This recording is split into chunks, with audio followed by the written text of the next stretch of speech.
Ẹni èèyàn lé èwo lẹ ṣe dáadáa lẹ́wà. A ní ká mú ọ́pdéètì gist tèmi wá fún yín wípé ẹni tí wọ́n ń wá tó ń jẹ́ primeboy ó ti fi ẹsẹ̀ ara ẹ̀ rìn wá sí àgọ́ ọlọ́pàá o. Èyí tó ń jẹ́ Owodunni Ibrahim ó ti wá sí àgọ́ ọlọ́pàá wípé òun gbọ́ pé wọ́n declare òun wanted o, òun ò ń ṣọ̀daràn o. Wọ́n ní àwọn ọlọ́pàá wọn náà ti tì í mọ́lé. Ẹ̀yin èèyàn lé, ẹ mọ̀ wípé ó ti tó bí ọjọ́ mẹ́ta tó jẹ́ pé wọ́n ti bẹ̀rẹ̀ sí fi ọ̀rọ̀ yẹn síta pé kí àwọn ènìyàn pé kí wọ́n wá sọ fún àwọn tán bá rí Ibrahim Owodunni pé tí wọ́n bá rí i pé kí wọ́n jẹ́ káwọn mọ̀ wípé kán sọ ibi tán ti rí i, àwọn máa fún onítọ̀hún ní 1 million. Ṣùgbọ́n ó ṣeni láàánú wípé kò séèyàn kankan tó rí 1 million yẹn gbà ó, torí ẹsẹ̀ ara ẹ̀ ló fi rìn wá sí àgọ́ ọlọ́pàá láti fi ìdí òtítọ́ múlẹ̀ lórí ẹni tó pa olóògbé Mohbad, èyí tó jẹ́ ìlérí olúwa ọmọ alọ́ba tó di olóògbé ní 12th of September 2023. Ẹ̀yin èèyàn dẹ̀ mọ̀ wípé wọ́n ti gbé oríṣiríṣi ìgbìmọ̀ kalẹ̀ láti ṣe ìwádìí ọ̀rọ̀ yìí. Nǹkan tí àwọn èèyàn ń béèrè ni pé kí ló dé tó jẹ́ pé ìgbà tí àwọn ọlọ́pàá ti ń wá, kí ló dé tí ò wá? Kí ló dé tó jẹ́ pé ìgbà tí wọ́n ti ní kó fi ojú hàn, kí ló dé tí ò fojú hàn? Kí ló dé tó jẹ́ pé ó pẹ́ kó tó fi ojú hàn? Wípé ìgbà tí wọ́n declare wanted ló tó wá. Ẹ̀yin èèyàn lé, ẹ mọ̀ pé àwọn alágbára la ní Nàìjíríà. Àwọn alágbára ló wà lẹ́yìn Naira Marley àti Sam Larry. A mọ nǹkan tó dé o, ṣùgbọ́n ó lè jẹ́ pẹ́rù ń bà. Ó lè jẹ́ pẹ́rù ń bà. Ó lè jẹ́ pé ó fẹ́ kí wọ́n kọ́kọ́ mú Naira Marley àti Sam Larry sílẹ̀ kó tó dé pé ó yọjú. A mọ̀, because a mọ èrò inú ẹ̀.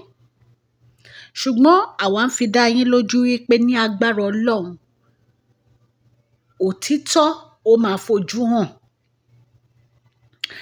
Wọ́n á mú àwọn ọ̀daràn tí wọ́n ṣekú pa ọmọ 27 years yìí, èyí tó ń jẹ́ Mohbad. Wọ́n á mú wọn ní agbára Ọlọ́run, wọn ò ní bọ́m̀bẹ̀.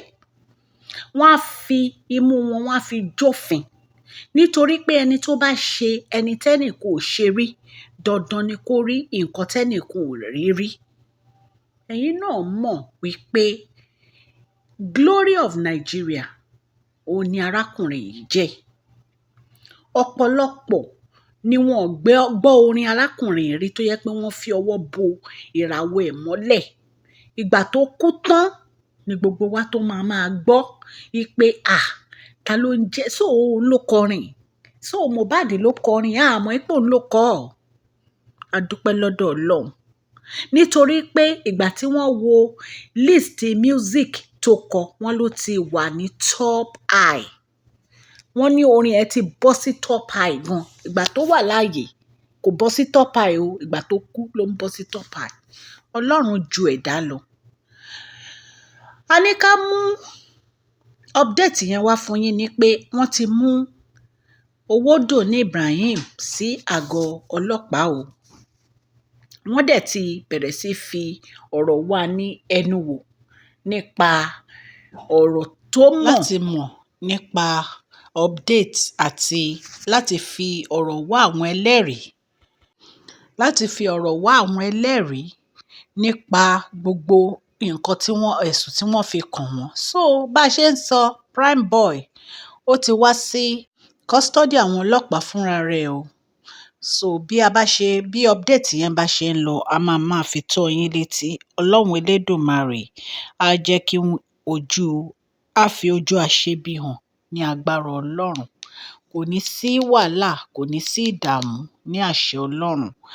tá a bá dẹ̀ ti ń gbọ́ any update a máa jẹ́ kẹ́ ẹ mọ̀. Ẹ rántí pé ọ̀la ni wọ́n tún máa pàdé ní magistrate court ní Ìkòròdú láti gbé ìgbésẹ̀ àti láti pe gbogbo àwọn suspect àti àwọn tó jẹ́ pé wọ́n jẹ́ witness wá sí magistrate court. Wọ́n ní Fúnmi Fálànà òun ni ó ń dúró fún ẹbí olóògbé àwọn Alọ́ba.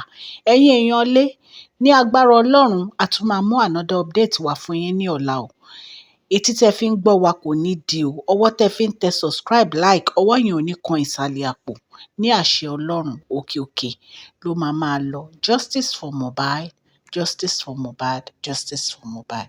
Please share this video, like and subscribe. God bless you all.